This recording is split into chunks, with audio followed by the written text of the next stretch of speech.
Thank goodness it's Friday morning here on the Drive-In on TBS efm. I'm your host, Brian Jew. And according to statistics, Friday is everyone's favorite day of the week. But I know that the second most day of the week for me is usually Thursdays. That's my favorite day. So right now, that's the question I want to ask you guys. What is your second most favorite day of the week? And I want to do a little bit of a detective work this week to find out. So I'm asking all you listeners what the second favorite day of the week is for you guys. So email us, text us, call us, tweet us, whatever it is. And, it's got to be the week, not the weekend, the week. And Sherlock B will get on top of that as soon as possible. And speaking of detectives, we're going to start today's show off with a song from the CSI Miami TV show. And the song was requested by listener 2762. And the song that we're going to play for you guys right now is The Who with the song, Who Are You? Check it out. Well, welcome back to The Drive-In. I'm your host, Brian Jew. And before we get the next part of this show started, I just want to let you guys know how to get in contact with us. It's pretty simple. All you got to do is call the studio at 02-778-1013 or send a text at #1013 for a charge of $51 to your smartphones, or simply send us an email at efmdrivein@gmail.com. Or you can just tweet us. That's probably the simplest way. That's at EFM Drive-In. Make sure you guys send in requests from a movie or a TV show. They can't be any pop track that you want to hear at the moment. And also, just give us comments and suggestions. We love to hear from our listeners. But right now, it's time for the scene of the day.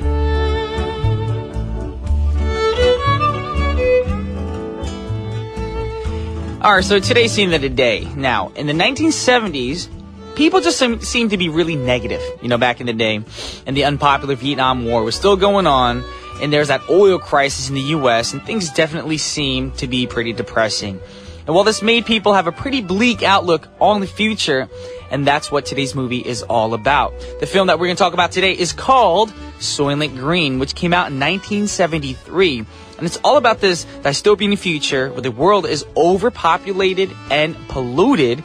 And people are living on synthetic food, and only the really rich, the high class can afford to eat real food. And everyone else is starting to eat this engineered product called Soylent Green, which is the name of the movie, of course. And the movie stars Charlton Heston as New York City police detective Robert Thorne. He's investigating a murder, but then makes a startling discovery about Soylent Green. So check it out. Soylent Green is people! We've got to stop them somehow! Soylent Green is people! That's my imitation of that scene right there. Now, this movie is a warning against the way that we're living our lives right now. And if we don't make a change, our future will be pretty bleak. That is true. And I don't know if you know or felt the same way I did, but there's a little connection to me with this movie and Cloud Atlas. Because, Pedrona's character was drinking that one drink. And if you see a Cloud Atlas, I don't want to get into detail, you'll see what I'm talking about. That's all I'm going to say. So anyways, this movie is also telling us that we need to do something to save energy and resources to control our population. And to make sure that we don't live in a world where we have to eat ourselves. Could you imagine eating people? Ugh, disgusting. That's nasty. Ew. Well, one thing about this movie that I thought was, confusing and I thought was a huge problem is that everyone's complaining about the declining birth rate in countries like Korea. Why are people complaining? And you're worried, overpopulated countries? Well, don't complain about declining birth rate. You should just be like, all right, that's how it is. And that is true. That's how it is. And I don't think that'll ever come to that point anyways. I really hope not. Anyways, one thing that's uplifting about this film, it's definitely not about people getting eaten. But since it's a depressing movie, we got a great song from the film. And all you Beethoven lovers out there, the song is by Beethoven. And it's a Symphony No. 6 in F major from the Soylent Green soundtrack. Once again, that was Beethoven with Symphony No. 6 in F major from the Soylent Green soundtrack. And I know a lot of listeners are right now thinking, what did happen to Brian's program? Why is it all this classical music? And we're not just playing just classical music. This movie had this song in it, so that's why we're playing it for you guys right now. We have some class here on the drive-in. Anyways, coming up on today's show, it is Friday, so we're going to go back to our normal Friday. So Eugene will be here in the studio with me to go over the top 5 and the Now Playing Friday segment, of course. And that's going to be after intermission, so stick around for that if you want to tune in and find out what's going on with all the new movies here in South Korea. Right now, we're going to go into the next song request. And the request is by Kiyomi, and it's from the film called Phenomenon, which came out in 1996, and it starred Mr. Travolta. Yes, Mr. John Travolta. And in this film, an average guy suddenly gets supernatural powers and becomes a genius who can also move things with his mind. Ooh. Could you imagine if he had supernatural powers? That'd be amazing. You know, you'd be above normal people. You're not average no more. You can do things that no one else could do. That'd be a cool thing to wake up to one day. And also, it's all great love stories as well. So all you guys who love romantic comedies or just romantic movies, I recommend that you see this movie. It's a good movie. John Travolta's a great actor. And the song we're going to play for you guys is also a great song. It's a legit song from an amazing artist himself. This is Eric Clapton with Change the World from the Phenomenon. I can't even say that. From the Phenomenon original soundtrack, requested by Kiyomi. Once again, that was Eric Clapton with Change the World from the Phenomenon original soundtrack. Great song, great artist as well. Love Eric Clapton. Right now we're going to go into the last song of the first half of our show, and the request comes from Maki, and it's for the Korean drama called Kung, which is also called Princess Hours in English. Like I said before, I do not know why the Korean and English do not have the same meaning, or why don't they translate it the right way, but it is what it is. And the drama is a romantic comedy set in Korea that still has a royal family in modern times. So if you guys are curious about the storyline, the plot, go check it out. Now the song we're going to play for you guys is called Perhaps Love by Jay and Hal. And I'll be right back with Eugene after intermission. Welcome back to the drive-in. This is Brian Jew. And Robot Brian. Did that sound cool? It did sound cool.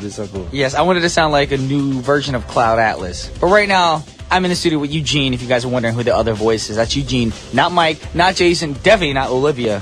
Thank God. It's wow. It's Eugene.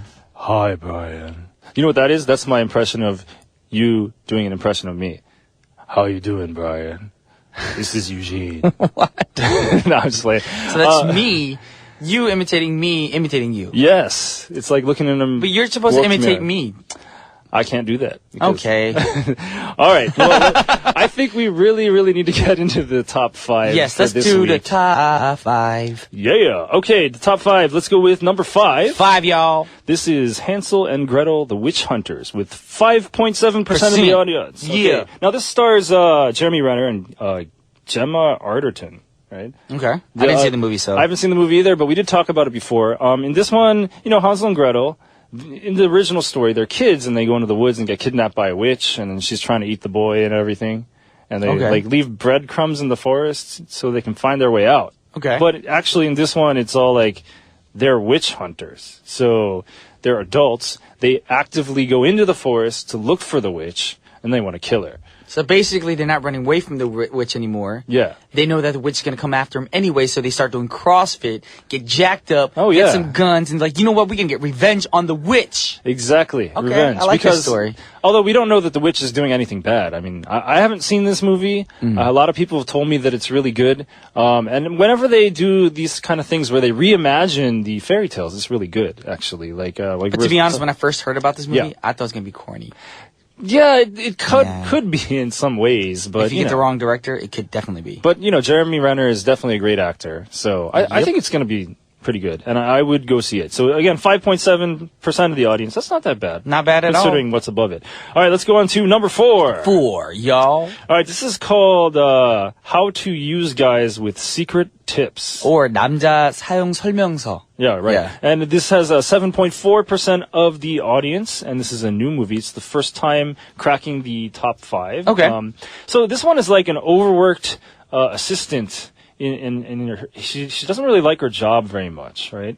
But then after a really hard day at work, she finds this instruction manual videotape that tells her all the secrets of how to, use men.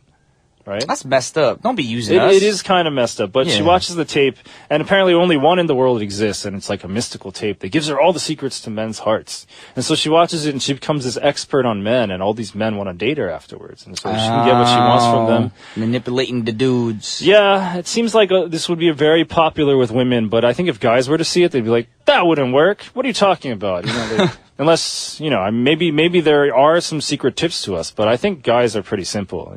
I don't think you need a book or a tape to tell you how to get the guys. It's just the way to a man's heart is through his stomach. All you gotta do is make some good food. Exactly. You gotta make some good food, or you gotta, you know, do our laundry. Yeah, and the house clean. Not get angry. If you get angry, you know, that'll make us want to go away. If you just like chill. You know, that's why I know girls too much, win my heart, because I'm always cleaning anyway and cooking exactly. for myself anyway. Exactly. So that's why you have lots of girls calling on you, right? Because you watched. They don't call me. You watched the instruction tape on how to get to women. Oh, didn't you? All sucky. How'd you know? I have it at the house. I'm gonna put it on the internet tonight for everybody. Okay, you gotta do that. And I gotta watch it because I don't really need to anymore, but that would have helped maybe 10 years ago. All right, let's go on to number 3. This is A Good Day to Die Hard. This is 7.8% of the audience. Still haven't seen it. Still haven't seen it either, but this one is still in third place, as it was in third place last week. And this one, again, is about John McClane, played by Bruce Willis. And he goes to Russia to help his son, who is a CIA agent, to get out of prison. Okay. So, pretty interesting. I think maybe that they're trying to go for, Bruce Willis is kind of old. Maybe it's time to pass the torch to his son, right? Okay. So, the character, his son is named Jack. It's played by Jai Courtney. So maybe they want to pass it to him, or maybe this is finally the last Die Hard. We don't really know. You know who would have played a good son? He's a little old to be the son, but a good Die Hard character? What's that? Tom Hardy. I think Tom Hardy would have done a great job. That would be really good. Yes. Oh my god. So I should be a casting director. You should. So if Tom Hardy was in that, though, then, people would say, oh, he's going to be too much like Bane, or he's going to be too much like any of these other characters. But as a great actor, he has to, show a different side of him. Yeah, we did talk a lot on Wednesday about Tom Hardy and how great of an actor he is. Yeah. I think he could totally pull it off. So I see definitely, I totally agree with you. Yes. All right, number 2. So, y'all. Okay, this says 24.1% of the audience, and this is Berlin, or the Berlin File. We've talked about this quite a bit. It was also in second place last week, so not much change here. Basically, what goes down is there's like some illegal weapons selling going on in Germany. Okay. And it's between a Russian broker and a North Korean agent. And then some South Korean agents see that and they have to kind of stop it. So it's kind of like a Korean spy movie, I guess. Korean version of James Bond. Boom, boom, boom, boom, boom, boom, boom, boom, boom, boom, boom, boom. Bond. James Bond. No, the Berlin Fire. Sorry.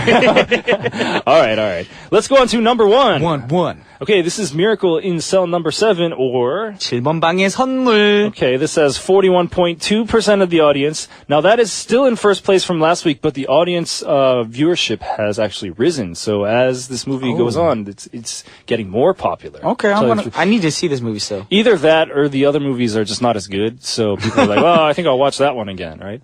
Don't all smack about the other movies. No, I think the other ones are really good. Okay. But you also had like Pororo in there, and that's not there anymore. Remember? Oh, where's Pororo? I think he's in 7th place. Pororo went to the ghetto. Where'd you go, Pororo? Yeah, we need Pororo back. Pororo, Ross Pororo for president. No, let's continue with this. This one is basically about it has the mentally handicapped father who loves his daughter, but he ends up going to prison. And then she becomes a lawyer, and she wants to prove his innocence. And we were saying that it is very similar to I Am Sam, at least the premise is, except for there are a lot of differences. So, it's Korean version. I recommend if you're going to watch this and you don't speak Korean, there are ways to see Korean movies with English subtitles. And you can find out how to do that. Just search Google for it. A lot of theaters all over Seoul and also in Busan, and I think even in Gwangju, have it where they have the subtitles in English. So it's pretty good. And I recommend take a box of tissues with you because it's a sad movie. Yeah, definitely. But right now, we have a song for you guys. Okay. It's not from this movie. It's from a movie we just talked about. Right, the Berlin File. This is the number 2 movie, of course. Shin Choi, and the song is called Bad. From the Berlin File original soundtrack. Yeah, that was Shin Cho with Bad.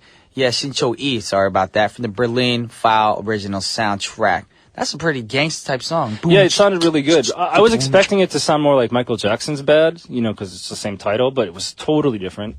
I like Michael Jackson a lot better, of course, but, it's a good song. Really good song. Could you imagine, like, with that beat? Boom, no one beat. It wouldn't work. That's a good Michael Jackson impersonation. You are good at impersonations. I want to heal all the children of the world. I love Michael Jackson. Everybody loves Michael Jackson. Yeah, but I love when he spoke, though. He would, instead of saying children, he says children. He says it with a long that's E true. sound. A lot of people have told me that they've heard that Michael Jackson's voice wasn't actually that high. Like, that was his performance voice. And even when he spoke? Yeah, he's like, hey guys, but like when he was all the children of when the he was world. at home, like he'd be like, yo, it's Michael Jackson, what's going on? Like, So he's a thug? Well, maybe. I knew it, Michael. You original, you OG, Michael. Like, rest in peace. It was just part of his image because when he was growing up and his voice was changing, and he was a child star. He wanted to kind of keep that child voice when he was a teenager, and he just kept it all through adulthood. Could you imagine if we all did that? Oh, yeah, that'd be kind of strange, I think. Right? You sound like a woman right now. Oh, do I sound like Olivia? No, just kidding. But right now, we got to talk about what's playing now. Yes, what's playing now? There's a movie called The Last Stand. Have you heard of this movie? I have, of course, because I auditioned for a role in this movie, and I didn't get the part. Oh. I think Daniel Henney got it. Oh, Daniel Henney. Shame on him. No, actually... He's like 10 feet taller than I am. You might know this. 2 days ago on Wednesday, Arnold Schwarzenegger came to Korea to promote this movie. Heard about it. And I think Jason Betchervais from our show was actually at the press conference because I saw some pictures on Facebook. You said his name wrong. It's Betchervais. I asked him. It's not a ch sound. It's a s sound. Jason B! Jason B. But the funny thing about that is I always tell him, invite me to these things. Yeah. And guess what? It happened again. He was there. Did any of us get an invite? No.